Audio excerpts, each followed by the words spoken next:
Good morning. I'm meteorologist Dave Epstein. It's Tuesday, the 17th of February. Let's get to that weather wisdom for today.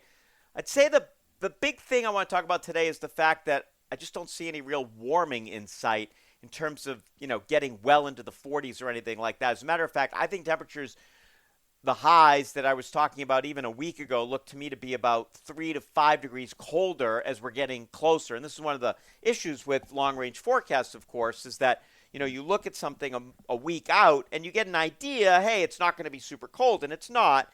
But now it looks like it's just going to be colder than expected a week ago.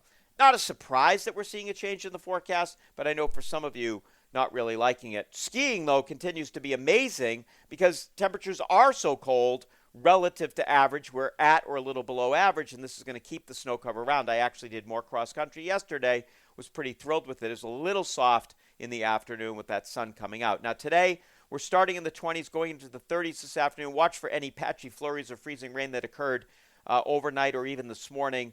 Could be a few slick spots that you don't expect. We're near 30 tonight with a few clouds. Tomorrow, we're on the boundary with a little bit of a weather system moving through. We'll see some rain and snow, transitioning more to snow in the evening. Temperatures near 40. Could be a little slippery heading home tomorrow night with a coating to an inch or two is possible. On Thursday, mostly sunny skies, temperatures in the upper 30s. Again, look, no 40s.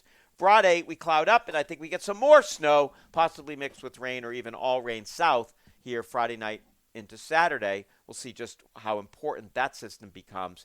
And then right now, the weekend looks partly sunny, or the second half of the weekend partly sunny, but still in the 30s, fairly chilly around here. So what we see in terms of snowbanks especially, they're not going to go anywhere too fast.